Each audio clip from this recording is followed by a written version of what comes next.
दोस्तों, जल्द ही यह खुलासा हुआ है कि रावण आज भी मरा नहीं है, वो जिंदा है। क्या रावण सच में मारा गया था? क्या रामायण का वही अंत जो बचपन से हम सुनते आए हैं बस उतना ही है, या इसके पीछे भी कोई छुपा हुआ रहस्य है? जी हाँ, रावण श्रीलंका में कहीं मम्मी पैक कर समाधि में बैठा है। आज हम आपको वो बताने जा रहे हैं जो आपने शायद ही कहीं सुना हो।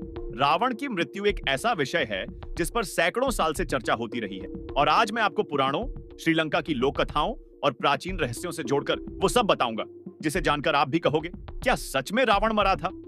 अब देखो भाई, रावण कोई मामूली राक्षस नहीं था। जिसे हम राक्षस कहते हैं वो असल में तो ब्राह्मण था। आशी पुलस्त्य का वंशज, वेदों का झाता, शिव का अनन्य भक्त और तंत्र का अद्वितीय साधक। उसके 10 सिर कोई मजाक नहीं थे, ये उसके 10 दिशाओं में ज्ञान का प्रतीक थे। वाल्मीकि रामायण में भी रावण के बल, बुद्धि और तपस्या का बार बार जिक्र हुआ है। बल इतना कि कैलाश पर्वत उठा लिया, बुद्धि इतनी कि उसने इंद्र को भी बंदी बना लिया, और तपस्या इतनी कि ब्रह्मा जी से वरदान तक ले लिया कि देवता, दानव, गंधर्व, नाग, किन्नर या कोई भी देवी देवता उसे नहीं मार सकते। अब आप खुद सोचिए, जो ब्रह्मा से यह वरदान पा चुका हो वो कैसे एक ही बाण से मारा जा सकता है? राम जी ने रावण का वध जरूर किया, लेकिन क्या यह रावण का असली शरीर था? क्या रावण ने अपनी माया से एक डुप्लीकेट शरीर बैटलफील्ड में भेजा था? क्या असली रावण कहीं और चला गया था? बस यहीं से कहानी में असली ट्विस्ट शुरू होता है। अब ध्यान से सुनिएगा, वाल्मीकि रामायण में रावण की मृत्यु का वर्णन तो है, पर उसकी अंतिम क्रिया का नहीं। कहीं यह नहीं बताया गया कि रावण का शरीर कहां गया, मंदोदरी ने क्या किया, शव का क्या हुआ। बी और दूसरी बात, श्रीलंका में आज भी बहुत सी ऐसी जगहें हैं जहां के लोग मानते हैं कि रावण आज भी जीवित है। नुवारा एलिया के जंगलों में, रावण फॉल्स के पास और रावण की गुफाओं में आज भी यह विश्वास है कि रावण ने मरण नहीं पाया बल्कि समाधि में चला गया। श्रीलंका के लोकल लोग कहते हैं कि रावण ने युद्ध से पहले ही समझ लिया था कि अब धर्म की स्थापना होने वाली है, रामावतार का उद्देश्य पूरा होने ही वाला है। लेकिन एक तंत्र साधक मरता नहीं, वो अपने लिए ऐसी माया खड़ी करता है कि लोग सोचें वह मर गया। शिव पुराण, स्कंद पुराण और अग्नि पुराण में रावण के तांत्रिक और सिद्ध रूप का जिक्र मिलता है। शिव पुराण कहता है कि रावण ने भगवान शिव की घोर आराधना करके अनेकों सिद्धियां प्राप्त कर ली थी। उसके पास मायावी देह बनाने की क्षमता भी थी। शिव पुराण में स्पष्ट कहा गया है, जो तंत्र में सिद्ध हो जाए वह मरण भी माया कर सकता है। अब सवाल उठता है, क्या रावण ने भी यही किया? श्रीलंका की किंवदंतियों में रावण सिर्फ राजा नहीं, एक सिद्ध योगी, तपस्वी और लोक देवता माना जाता है।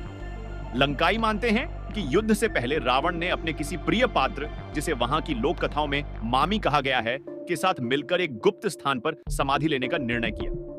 मामी कौन थी? मंदोदरी या कोई और?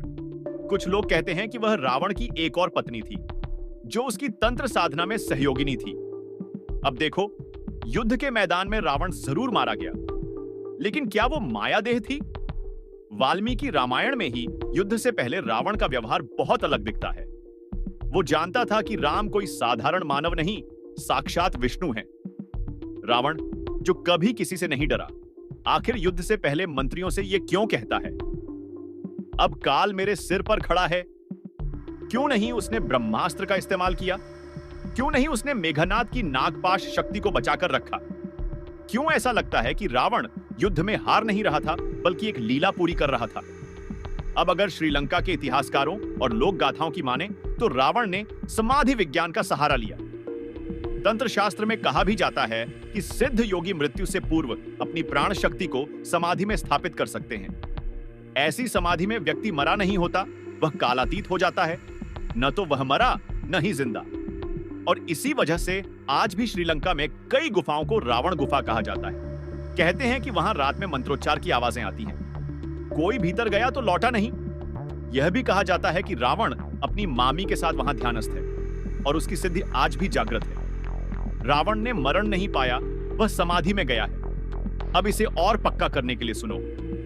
अग्नि पुराण में लिखा है कि कलयुग में कई तांत्रिक पुनः प्रकट होंगे और कुछ तांत्रिक अभी भी इस धरती पर गुप्त तप में लीन है। कहीं रावण भी तो उन्हीं में से एक नहीं? अब सोचो, रावण जो दशानन था, जो ब्रह्मा का वरदानी था, जिसने यमराज तक को कैद कर लिया था, जिसने वेद, तंत्र, मंत्र और यंत्र सब में महारत हासिल कर ली थी, क्या वो मरने देगा खुद को? अब आप खुद देखिए, आज भी दक्षिण भारत के कुछ हिस्सों में रावण की पूजा होती है, लेकिन ये पूजा एक मृत राजा की नहीं, एक ध्यानस्थ साधक की होती है। वहां रावण की मूर्तियां समाधि मुद्रा में मिलती हैं, न कि युद्ध मुद्रा में। और भाई, श्रीलंका में आज भी कुछ लोग मानते हैं कि रावण लौटेगा।